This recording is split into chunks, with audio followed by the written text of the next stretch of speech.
नमस्ते बच्चों। आज हम पढ़ेंगे अर्थशास्त्र का पाठ 7, जिसका नाम है उपभोक्ता जागरण एवं संरक्षण। उपभोक्ता यानी किसी भी वस्तु को उपयोग करने वाला, जागरण यानी जिसको जागरूक करना, एवं संरक्षण यानी संरक्षण मतलब उसकी सुरक्षा करना। आइए देखते हैं।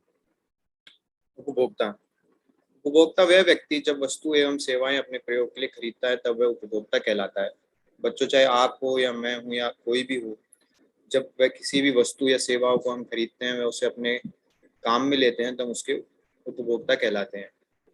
उपभोक्ता व्यवसाय जगत का एक महत्वपूर्ण अंग है। यदि उपभोक्ता ना हो तो उत्पादित वस्तुओं की मांग करने वाला ही नहीं रहेगा। यदि हम नहीं रहेंगे तो हम किसी भी सामान को कोई भी नहीं खरीदेगा, वह उत्पादन का कोई मतलब नहीं रहेगा। इसलिए उपभोक्ता एक व्यवसाय का एक बहुत महत्वपूर्ण अंग है। हमारी भागीदारी समाज में बच्चों उपभोक्ता एवं उत्पादक दोनों के रूप में होती है। मैं आपको एक उदाहरण के तरीके से समझाता हूँ। हम कुछ मशीनों को खरीदते हैं तब हम उसके उपभोक्ता होते हैं। हम वह मशीन हमारे काम में लेते हैं। वही मशीन अगर हम किसी दूसरी वस्तु को उत्पादन करने के काम में लें तो हम उसके उत्पादक कहलाते हैं। इसी अनुसार हम सब समाज में उपभोक्ता व उत्पादक के तौर पर काम करते हैं। हमारे राष्ट्रपिता महात्मा गांधी ने उपभोक्ता के संदर्भ में कहा था, ग्राहक हमारी दुकान में आने वाला सबसे महत्वपूर्ण व्यक्ति है। वह हम पर नहीं, हम उन पर निर्भर हैं। यह संकेत वह दुकानदार की तरफ से देना चाहते हैं, जिन्हें वह बता रहे हैं कि दुकान में आने वाला ग्राहक सबसे महत्वपूर्ण व्यक्ति होता है। ग्राहक कभी भी दुकानदार पर निर्भर नहीं होता, बल्कि दुकानदार ग्राहक पर निर्भर होता है। अगर दुकानदार कोई वस्तु नहीं खरीदता है तो उसमें नुकसान दुकानदार का है। आइए आगे चलते हैं। उपभोक्ता जागरण क्या होता है? उपभोक्ता जागरण उपभोक्ता को वस्तु के मूल्य, निर्माण एवं गुणवत्ता की प्रति जागरूक बनाना, यानी कि किसी भी वस्तु के मूल्य, वह उसका निर्माण कहाँ हुआ है, वह उसके गुणवत्ता की पूरी जानकारी देना एक उपभोक्ता का जागरण का एक उदाहरण है। जैसे कि आप कोई सामान लाते हैं, जैसे कि आप चॉकलेट लाते हैं, तो आप देखते होंगे कि उसका क्या मूल्य है, वह कहाँ बनती है, वह कितनी मीठी है या कैसा उसका टेस्ट है।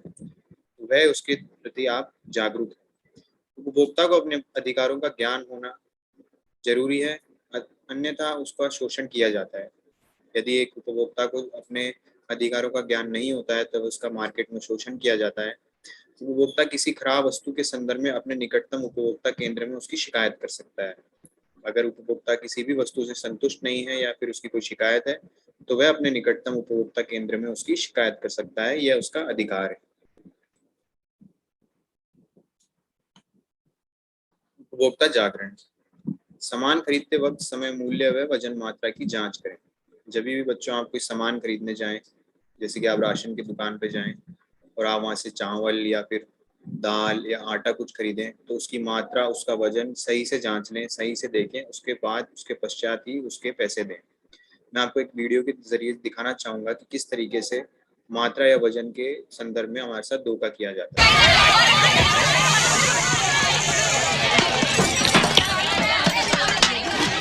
क्या है ये? कि आपने उस वीडियो में देखा कि वह एक राशन का दुकानदार तराजू के नीचे चुंबक लगाए अपने सामान को तोड़ रहा था, जिससे कि कम सामान डालने पर भी वह ज्यादा वजन दिखाता है और जो भी उपभोक्ता है उसको लगता है कि वह उसको पूरी मात्रा मिल रही है। तो यह एक तरीके का शोषण के संदर्भ में पूरी जानकारी लें कि उसका निर्माण कहाँ हुआ है, वह कितने दिन चलेगी। जैसा कि हम देखते हैं, जब भी हम कोई खाने का पदार्थ लाते हैं तो हम उस पर एक्सपायरी डेट जरूर देखते हैं कि वह कितने दिन में खराब होगी। इस तरीके से उसकी पूरी जानकारी लेना जरूरी है। इसके पश्चात वस्तु का बीजक यानी कि इनवॉइस जरूर मांगे, जिसमें कि पूरी जानकारी होती है उस वस्तु की, क्या उसके मूल्य क्या है, वह कौन सी कंपनी का है। और वह एक पत्र होता है जिसके आधार पर हम दुकानदार को जिम्मेदार ठहरा सकते हैं यदि उस सामान में या उस वस्तु में कोई कमी निकले। हम जाकर उस बीजक के तौर पर बता सकते हैं कि हमने आपकी दुकान से यह वस्तु खरीदी है। इसके बाद वस्तु की गारंटी या वारंटी कार्ड जरूर लें। बच्चों, गारंटी या वारंटी कोई कंपनी अपने वस्तु के संदर्भ में देती है, यानी कि वह आपको बताती है कि यदि कोई सामान खराब होता है तो उसको हम सही करके या फिर उसकी बजाय नई वस्तु आपको लौटाएंगे। लेकिन कहना जरूरी नहीं होता बच्चों, हर चीज लिखित में होना जरूरी है, और वही चीज जब लिखित में होती है तो उसको हम गारंटी या वारंटी कार्ड कहते हैं। साथ साथ ही में दिए गए उपभोक्ता राहत के विभिन्न तरीके हैं, यानी कि दुकानदार उपभोक्ता को कैसे राहत पहुंचा सकता है। इसके कई तरीके हैं, जैसे कि सामान में खराबी हटाना, सामान को बदलना, चुकाए गए मूल्य को वापस देना, हानि अथवा चोट के लिए क्षतिपूर्ति रहना। यानी कि यदि आप संतुष्ट नहीं हैं किसी वस्तु से तो उसका मूल्य वापस करना, या फिर किसी भी इलेक्ट्रॉनिक वस्तु से आपको चोट पहुंचे, जैसे कि आप सुनते हैं कि किसी की जेब में फ़ोन ब्लास्ट हो गया है या आग लग गई है, तो उसको जो भी हानि होती है उसके जिम्मेदार या तो दुकानदार है या फिर उसका निर्माता है। इसके बाद हम देखेंगे इस चित्र में कई चिन्ह दिए गए हैं जो कि सरकार द्वारा प्रमाणित हैं, और इनका किसी भी वस्तु पे होना उसकी शुद्धता व उस वस्तु की सही होने का एक प्रमाण पत्र है, जिसमें कि सबसे पहला ISI मार्क है, जो कि आप अपने हेलमेट वगैरह या किसी भी सामान पर देखते होंगे। इसी लाइन में एक हरी बिंदु है, एक लाल बिंदु है, जो शाकाहारी व मांसाहारी का दर्शाती है। यानी कि हरी बिंदु अगर किसी खाने के पदार्थ पर है तो वह शाकाहारी है, और उसी के साथ अगर लाल बिंदु किसी सामान पर है या किसी खाने के पदार्थ पर है तो वह मांसाहारी है। साथ ही में दिए गए चित्र में बच्चों स्वर्ण आभूषणों के लिए भी एक तस्वीर है, जिसमें बताया गया है कि उन पे जो हॉलमार्क होते हैं, जिससे कि आप उनके शुद्धता का पहचान कर सकते हैं। इसमें लिखा है सोने के गहने और कलाकृतियों पर BSI हॉलमार्क में कई घटक घटक होते हैं, जिसमें कि 5 हैं। हम देखते हैं BIS का लोगो, सोने की शुद्धता का चिन्ह, परख केंद्र का लोगो, ज्वेलर का कोड व निर्माण का वर्ष। आप कभी भी कोई सोने की वस्तु खरीदें अपने घर में, या चाहे अपनी माँ के लिए, अपनी बहन के लिए या खुद के लिए, तो यह चीज़ ज़रूर देखें। इससे आप पता लगा सकेंगे कि वह सोना शुद्ध है या अशुद्ध, और उसकी शुद्धता का पता लगाएं। ये सब चीज़ें बच्चों ग्राहक जागो का एक हिस्सा है, जिससे कि सरकार चाहती है कि हम सब ध्यान दें और वस्तु लेते टाइम पूरी जानकारी के साथ वस्तुओं को खरीदें।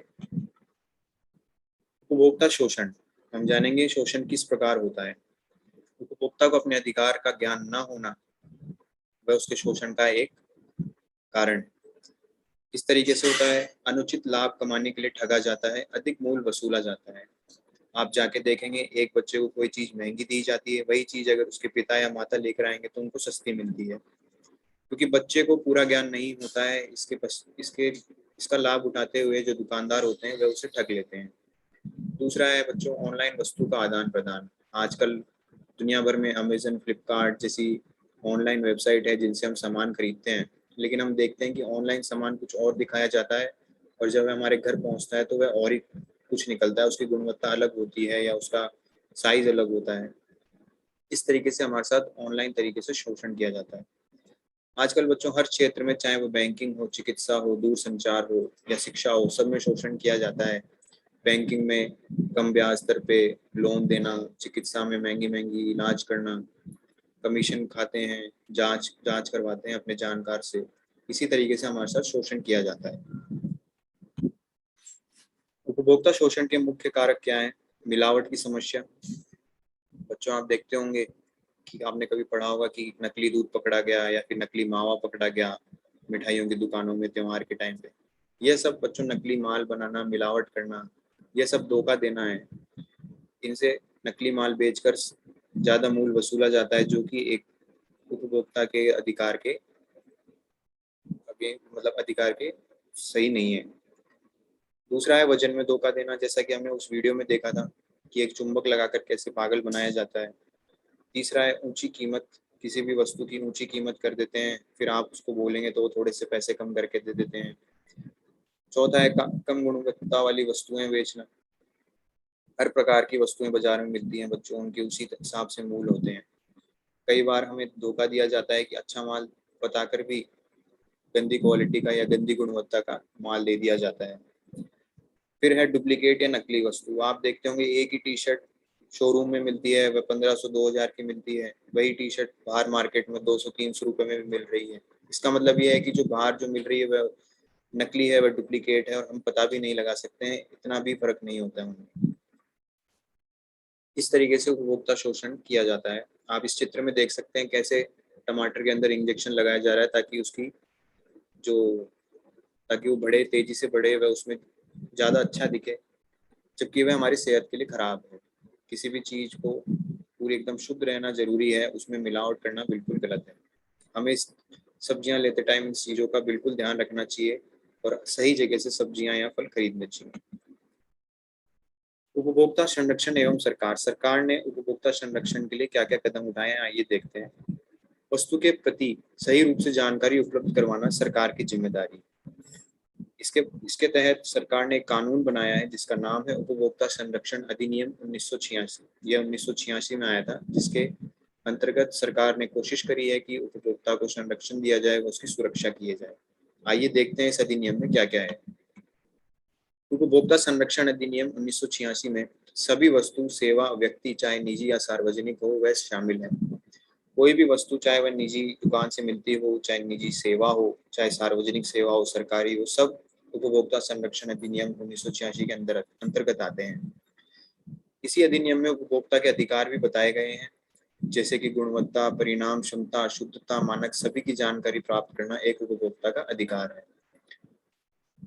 आइए हम देखते हैं कि कैसे उपभोक्ता संरक्षण अधिनियम की धारा 6 के अंतर्गत जो उपभोक्ता के अधिकार हैं उनको सही तरीके से समझाया गया है।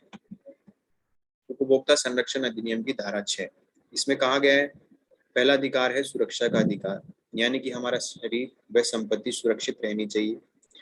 हमारे शरीर को कोई हानि नहीं होनी चाहिए, वह हमारी संपत्ति को कोई हानि नहीं होनी चाहिए। अगर ऐसा होता है तो यह हमारे अधिकार के खिलाफ है। दूसरा है सूचना पाने का अधिकार।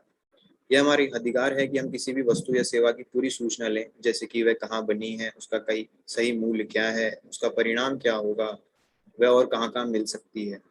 तीसरा है चुनाव या पसंद का अधिकार। हम पर कोई भी बोझ नहीं डाल सकता है कि हम इसी कंपनी का सामान खरीदें, इसी कंपनी की वस्तु खरीदें। हमारी आज़ादी है, हम हमारी कंपनी खुद देख सकते हैं, खुद चुनाव कर सकते हैं और हमारी हिसाब से हम सामान खरीद सकते हैं। चौथा है सुनवाई का अधिकार और शिकायत का अधिकार। यदि आप अपनी संतुष्ट नहीं है अपनी वस्तु या सेवा से, तो हमें पूरा अधिकार है कि हम शिकायत करें। देखिए, हम वीडियो में देखते हैं। ग्राहक ग्राहक जिसका हक बनता है अच्छा माल न मिलने पर कंप्लेन करने का। तो उस वीडियो में जेठालाल समझा रहे हैं, ग्राहक का हक होता है शिकायत करना यदि सही माल उसको नहीं मिला जाए। तो आपका भी अधिकार है, यदि आप संतुष्ट नहीं हैं या आपके साथ शोषण किया गया है, आपको धोखा दिया गया है, तो आप शिकायत कीजिए। नीचे मैंने चित्र में बच्चों में एक फोटो लगाई दिखाई है जिसमें टोल फ्री नंबर दिए गए हैं, राष्ट्रीय उपभोक्ता हेल्पलाइन नंबर है ये। आपके साथ कभी भी कुछ भी गलत होता है तो आप इस पर सीधी शिकायत दर्ज करवा सकते हैं, इस पर आपकी सुनवाई करी जाएगी। उपभोक्ता संरक्षण अधिनियम 1986 में और क्या क्या दिया गया है देखते हैं। इसके तहत उपभोक्ता को शिकायत के निवारण के लिए व्यवस्था दी गई है। शिकायत हम कहाँ करें, यह सबसे बड़ा प्रश्न है। शिकायत तो हम कर देंगे, तो उसके लिए 3 जगहों पर आयोग बनाए गए हैं। पहला है जिला मंच, दूसरा है राज्य आयोग, तीसरा है राष्ट्रीय आयोग। साथ ही दिए गए चित्र में आप देख सकते हैं, सबसे नीचे है जिला स्तर पर जिला मंच। सबसे पहले आपके जिला के स्तर पर आप शिकायत दर्ज कर सकते हैं। अगर वहाँ सुनवाई नहीं होती है तो फिर आप राज्य स्तर पर उस शिकायत को पहुंचा सकते हैं, और तो वहाँ पे भी सुनवाई नहीं होती है तो राष्ट्रीय स्तर पर आप उस शिकायत को पहुंचा सकते हैं। उसके पश्चात भी यदि राष्ट्रीय आयोग से संतुष्ट ना हो तो आप उपभोक्ता उच्चतम न्यायालय यानी कि सुप्रीम कोर्ट में अपनी अपील कर सकते हैं। इसका मतलब यह है बच्चों, अगर आप राष्ट्रीय आयोग से भी संतुष्ट नहीं हैं तो आप उस शिकायत को सुप्रीम कोर्ट या उच्चतम न्यायालय, जो देश में एक ही है, वहां तक जा सकते हैं। बच्चों, जैसे समय बदला है वैसे अधिनियम को भी बदला गया है, और बदलाव में 2019 में नए बदलाव आए हैं, जिसमें अधिनियम 1986 की तुलना में अधिक तीव्रता व तेजी से कार्रवाई करेगा। इसमें ये दिया गया है कि जो अब उपभोक्ता की सुरक्षा की जो भी कार्रवाई है वह बहुत तेजी से होगी। केंद्रीय उपभोक्ता संरक्षण प्राधिकरण का इसमें स्थापना की गई है, जो कि सभी उपभोक्ता की शिकायतों को देखेगी। इसमें ई कॉमर्स व्यवसाय पर भी नियम बनाए गए हैं, जो कि 1986 में नहीं थे। उस टाइम पर ऑनलाइन पे इतना सामान नहीं बिकता था, हम इतना सामान नहीं खरीदते थे, इसलिए उस पर ध्यान नहीं दिया गया था। लेकिन अब ज़्यादातर सामान या वस्तुएं हम ऑनलाइन खरीदते हैं, इंटरनेट से खरीदते हैं, तो उसको भी इसमें जोड़ा गया है। इलेक्ट्रॉनिक रूप से जहां रहता है वहीं शिकायत दर्ज करवा सकेगा। बच्चों 2019 और 1986 के अधिनियम में यह फर्क है। 2019 में यह बताया गया है कि आप जहां पर भी रहते हैं, जरूरी नहीं है कि आप अपने घर पर ही जाकर शिकायत दर्ज करवाएं या अपने जिले में ही दर्ज करवाएं। आप कहीं पर भी रहते हैं, जहां पर भी आप रहते हैं वहीं पर आप अपनी शिकायत दर्ज करवा सकते हैं। जैसे कि आप मान लीजिए पटना से निकलकर जयपुर रहने लगे हैं, तो आप जयपुर में रहते हैं, तो जयपुर में अगर आपके साथ कुछ गलत हुआ है तो आपको पटना जाने की जरूरत नहीं है, आप जयपुर में ही अपनी शिकायत दर्ज करवा सकते हैं। इससे क्या होगा बच्चों, कोई भी व्यक्ति होगा उसको शिकायत दर्ज करने में समय नहीं लगेगा, वह हिचकिचाहट नहीं होगी, वह सोचेगा नहीं कि मुझे वापस घर जाना पड़ेगा, और इसके चलते ज़्यादा से ज़्यादा शिकायत हमारे सामने आएंगी। अब है बच्चों उपभोक्ता शिकायत क्या, कहाँ और कैसे करें। हमने देखा था उपभोक्ता की शिकायत करना एक अधिकार है। क्या शिकायत करी जाए? यदि कोई उपभोक्ता उत्पादक या व्यापारी उपभोक्ता संरक्षण अधिनियम 1986 या 2019 में दिए गए उपभोक्ता अधिकारों का उल्लंघन करे, यानी कि 1986 व 2019 में जो हमें अधिकार दिए गए हैं उनका अगर कोई उल्लंघन करता है तो हम शिकायत दर्ज करवा सकते हैं। नीचे दिए गए चित्र में आप देख सकते हैं, यदि खरीदे गए सामान में कोई खराबी है, किराए पर ली गई उपयोग की गई सेवाओं में किसी भी प्रकार की कमी पाई गई है, यदि आपसे प्रदर्शित मूल्य अथवा लागू कानून द्वारा अथवा इसके मूल्य से अधिक मूल्य लिया गया है, तो आप शिकायत दर्ज करवा सकते हैं। इसके बाद हम देखते हैं हम कहाँ शिकायत दर्ज करवाएं। तो अधिनियम 1986 के अनुसार हम पहले देखेंगे, उसमें दिया गया था बच्चों, यदि कोई भी आपकी शिकायत 20 लाख रुपए से कम की है, यानी कि आपकी कोई वस्तु है जिसका मूल्य 20 लाख से कम है, तो आप जिला फोरम में शिकायत दर्ज करवाएंगे। उसके बाद अगर किसी वस्तु का मूल्य 20 लाख रुपए से लेकर 1 करोड़ रुपए तक है, तो आप राज्य आयोग में अपनी शिकायत दर्ज करवाएंगे। उसके पश्चात यदि किसी वस्तु का मूल्य 1 करोड़ से अधिक है, तो आप राष्ट्रीय आयोग में अपनी शिकायत दर्ज करवाएंगे। लेकिन बच्चों 2019 के अनुसार इसमें कुछ बदलाव है, जिसमें कि पहला है, अगर किसी भी वस्तु की 1 करोड़ तक की मूल्य है तो भी आप जिला आयोग में या जिला विवाद निवारण आयोग में अपनी शिकायत दर्ज करवा सकेंगे। इसका फायदा ये है बच्चों की ज़्यादा से ज़्यादा शिकायतें जिला स्तर पर ही पूरी करी जाएंगी, वह उनका समाधान निकाला जाएगा। फिर अगर किसी वस्तु की कीमत 1 करोड़ से लेकर 10 करोड़ रुपए तक है, तो आप राज्य स्तर पर उसकी शिकायत दर्ज करवा सकते हैं। उसके पश्चात यानी कि 10 करोड़ से आगे की है तो आप राष्ट्रीय आयोग में अपनी शिकायत दर्ज करवा सकते हैं। बच्चों इसको ध्यान से देखिएगा, वह याद कर लीजिएगा, यह आपके एग्जाम में पूछा जा सकता है। अब देखते हैं उपभोक्ता शिकायत कैसे करी जाए। शिकायत कैसे करी जाए इसमें दिया गया है, शिकायतकर्ताओं तथा विपरीत पार्टी के नाम का विवरण तथा पता, शिकायत से संबंधित तत्व एवं यह सब कब कहाँ और हुआ, यानी कि आप अपनी शिकायत दर्ज कराते टाइम पूरा पार्टी का नाम, दुकानदार का नाम, क्या आपके साथ गलत हुआ, कब हुआ, कैसे हुआ, यह पूरी सूचना देनी पड़ती है।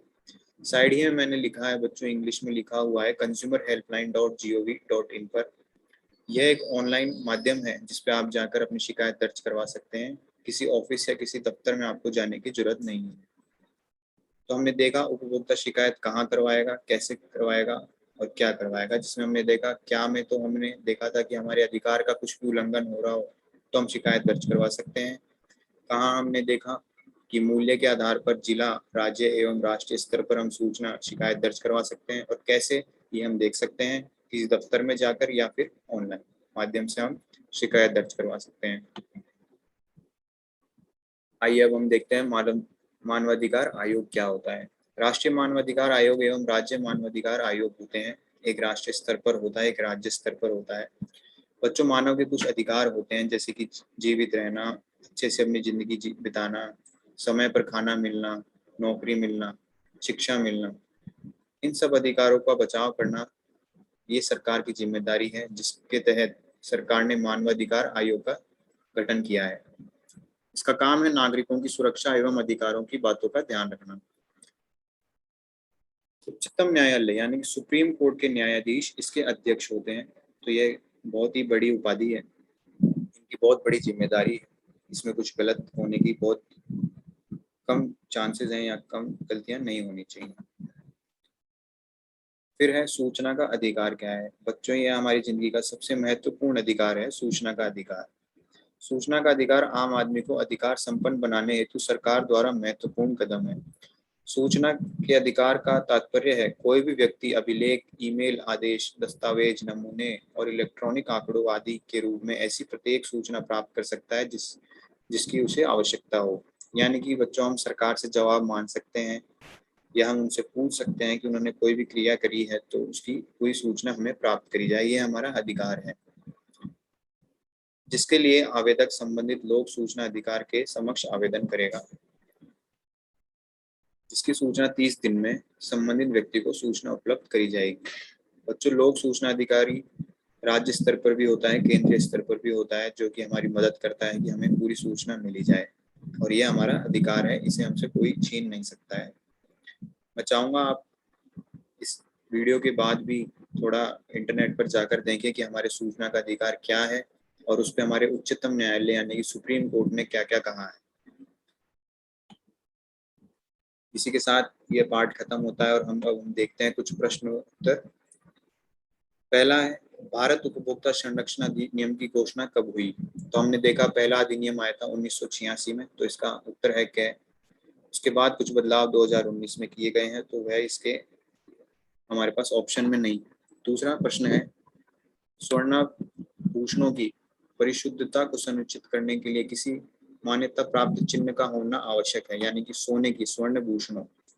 हमने देखा बच्चों, स्वर्ण भूषणों में 5 तरीके के हॉलमार्क दिए गए थे, तो हम इसका उत्तर ख मानेंगे।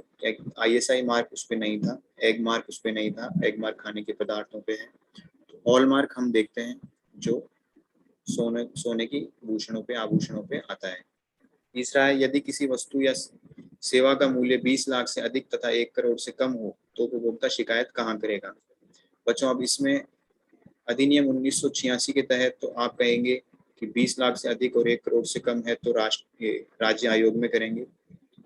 लेकिन अगर 2000 पे आपके परीक्षा में लिखा हुआ है कि अधिनियम 2019 के तहत 20 लाख से अधिक तथा 1 करोड़ से कम है तो उपभोक्ता शिकायत कहाँ करेगा? तो बच्चों, हमने देखा था 1 करोड़ तक की शिकायत हम जिला फोरम पे ही करेंगे। इसके बाद ये कुछ आपके लिए प्रश्न है जिसमें आपको चिन्ह लगाना है, जैसे कि जब आपने कोई सामान खरीदा तो आपने रसीद की मांग की या नहीं की। अब इसमें आपको देखना है आपने हमेशा मांग करी या कभी कभी मांग करी या कभी भी नहीं करी। दूसरा है, क्या आपने रसीद को सुरक्षित रखा? इसमें भी हमें चिन्ह लगाना है, हमेशा या कभी कभी या कभी नहीं। जब आपको ऐसा लगा कि आप दुकानदार द्वारा ठगे गए हैं तो आपने उसकी शिकायत करी या नहीं करी? इसमें भी आप अपने हिसाब से चिन्ह लगाएं और एकदम सच बताएं। क्या आप उसे यह बताने में सफल है कि आप चले गए हैं, यानी कि आप अपने जो अधिकार है उनको पूरा समझा पाए हैं दुकानदार को या नहीं समझा पाए हैं। आखिरी है, क्या आप खुद को यह समझाकर संतुष्ट हो जाते हैं कि यह आपका दुर्भाग्य है कि अक्सर आप ठगे जाते हैं और इसमें ना कुछ भी नहीं किया जा सकता। तो आप क्या क्या सोचते हैं, क्या नहीं सोचते हैं, इसमें सच एक बार आप सोचिएगा और चिन्ह लगाइएगा। इसी के साथ हमारा पाठ समाप्त होता है। धन्यवाद।